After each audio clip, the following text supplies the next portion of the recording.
Hey, ladies, welcome to episode 66 of the Health, Life, and More for Women podcast. I think you know that I'm really passionate about the work I do. I hired a coach, I still have a coach, and I love coaching my clients. But I wanted to take some time to talk about the real reasons why coaching works. You may have friends that have a coach, and you may go, why? Why is this working for them? What is it about coaching?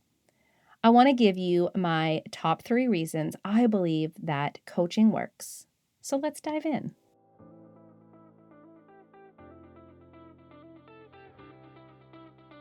Welcome to the Health, Life, and More for Women podcast with certified life coach, mom of 4, and just all-around lover of all things 80s, your host, Jennifer D'Amato. Buckle in. Let's get started. So I had several reasons that came to mind of why I believe coaching is so powerful and why I see it working so well. But I wanted to limit that to 3 right here. And really, it is the top 3 reasons why coaching works. It's what I see day in and day out in the work that I do. Now, I want to make a quick mention that if you didn't catch episode 62, where I interviewed a licensed therapist, I would highly recommend that because there's definitely a difference between therapy and coaching. And you might need therapy, not coaching. But if you need coaching, you might wonder, what's the benefit? Why does this work for other people? Why would I even step into coaching? So let's dive in with what I believe the first reason that coaching works. Coaching helps you see your story. I love this way another coach puts it, where she says, your brain is a box of stories. I love that. Let's open the box up. Our stories, though, they affect how we see ourselves. So if you change the story, you can change behavior. You rewire your brain to have a new story. It can't go back to the old story when you do this. I've talked about this before when I've talked about our thoughts. Our thoughts are something we can choose. This is the same principle. You have the choice in the story. Now you might go, I don't see this playing out, Jen. I'm not sure how this works. Let me show you. Now, before I tell you this example, if you have little children listening, this is not the time for them to listen in on the podcast. Click pause, come back, put your earbuds in, whatever you need to do. I promise you, I'm not using explicitives. However, I'm going to say something that will change their story. All right, those little ones are gone. How can I show you that you can change your story and it'll change your behavior? Once upon a time, you probably believed in Santa Claus. And if you didn't, you know someone who did. I can distinctly remember as a child when my younger sister was told there was no Santa Claus. Now, she's the baby of the family, so my older brother and myself, we had already figured things out. And she, up until that point had not. I don't remember what exactly occurred that made her question if Santa was real. But oh, did she question.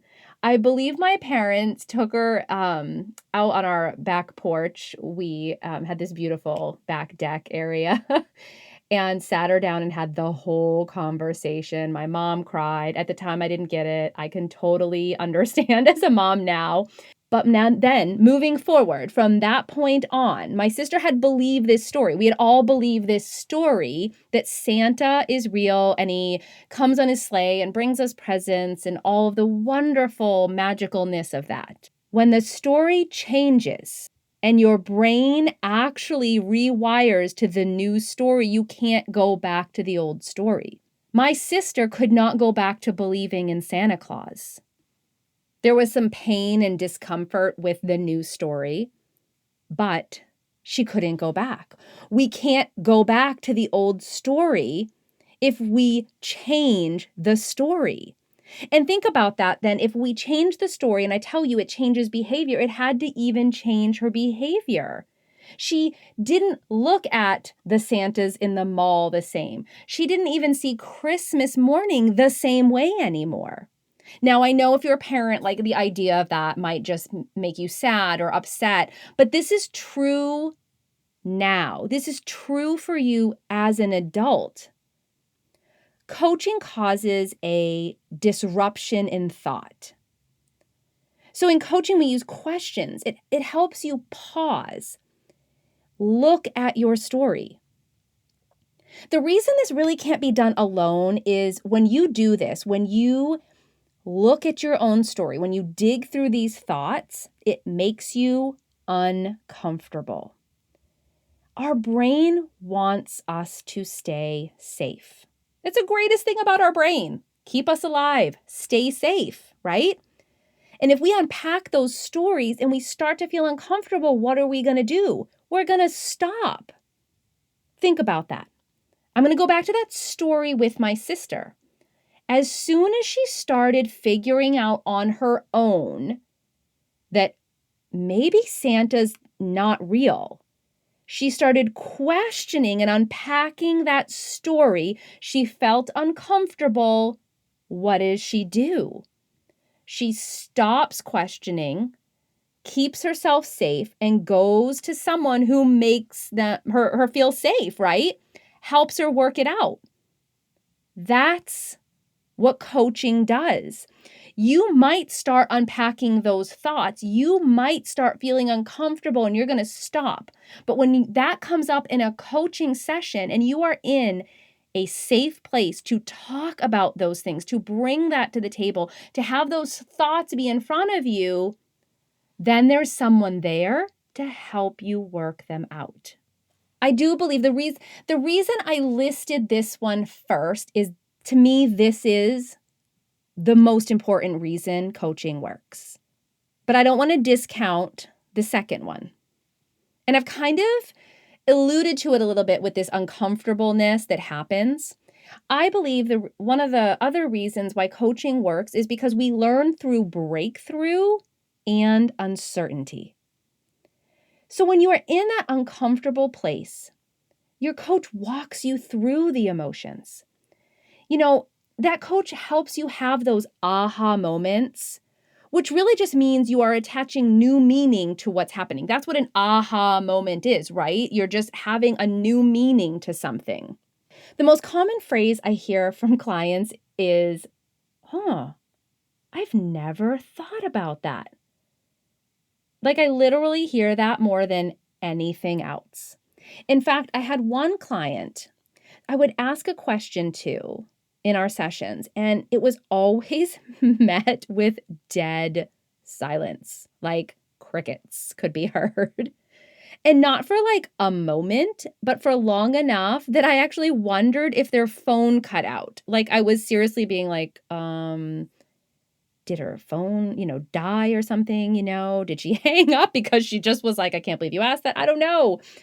Somewhere about 6 weeks into working together, though, she said to me, after I'd asked a question, within the context of our coaching, she said to me, Jen, you always ask me these questions that I have never thought of, and I really need time to think about it because it never occurred to me. I think when she said that, we both had an aha moment. It was amazing. Learning can happen in uncertainty. Breakthroughs can happen when you're uncomfortable. So the number one reason is I believe coaching helps you see your story. And the second is that we learn through breakthrough and uncertainty. The third reason, this is my top 3, that I believe coaching works is because a coach does not judge. Your coach wants you to succeed. Your coach wants you to reach your goals. But like I just said, learning can come in the uncomfortable. It can come from the reasons why we don't follow through on something just as much as we can learn from what happens when we do. Think about that. How many relationships are in your life that you can show up and say anything without judgment? I'll wait. I think this is also the perfect place to be clear that when it comes to your goals, a coach does not tell you what to do. I just want to be really clear. A consultant does that, a therapist might do that, a mentor could, but a coach is not telling you what to do. I believe that I help my clients uncover what is already within them. And if I do show them a new idea, they are always, always empowered in what they choose to do with it or not do. No judgment. And that's something I establish first with my clients.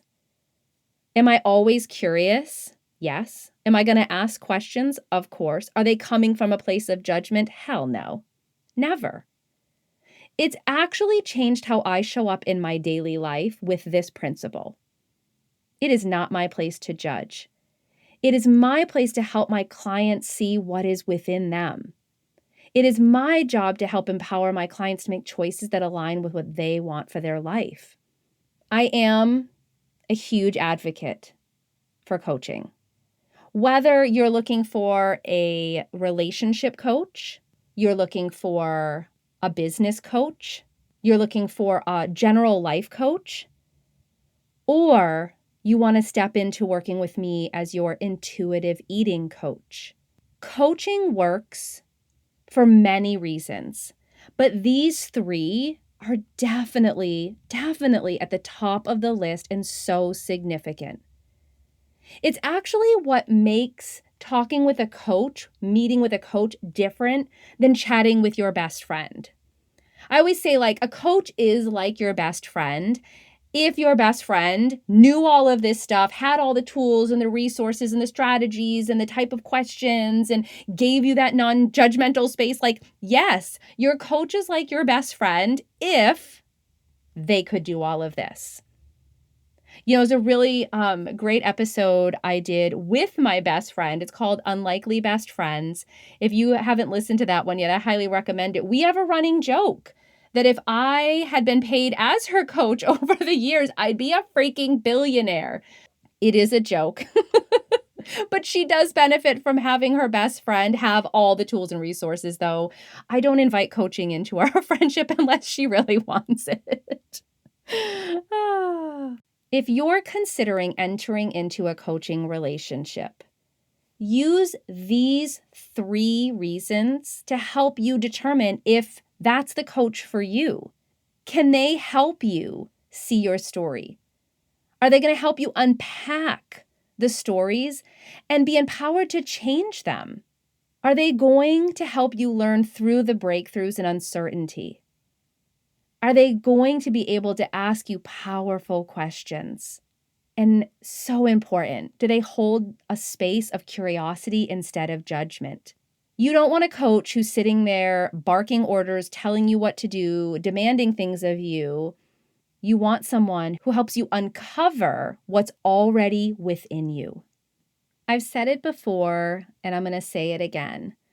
Hiring a coach is not a sign of weakness. It's not. To me, it's always a signal that individual is so ready.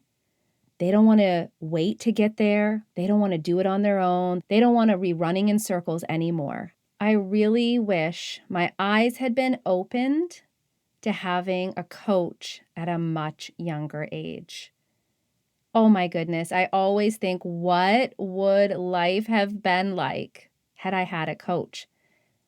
I can tell you, I can tell you for almost certainty, I bet you I would have been a coach a heck of a lot sooner because this work lights me up. It takes my degree in psychology that I never fulfilled and brings it into the present in the most amazing, beautiful way. What a perfect time of year to consider hiring a coach. No matter what it's for, whether it's relationship, parenting, business, health, life, you can start the new year at such a different place. And wouldn't we all love to start the new year at such a different place than this year? I mean, that's what I want for every year. I want to keep moving forward, and it's why I have to have a coach in my life. I have to. I am a product of coaching, and I'm a coach. I believe that if you're going to coach others, you darn well better be being coached. All right, ladies, I hope that this helped you, especially if you've ever wondered more about the benefits of coaching. You're considering going into 2021, hiring a coach, or you're just like, you know what? I just need help. I just need something to move forward. And I think coaching is it. I hope this gave you some food for thought, something to bring into a free consult or a session with a coach to really dive into what you're getting and what you should be getting. All right, ladies, until next week.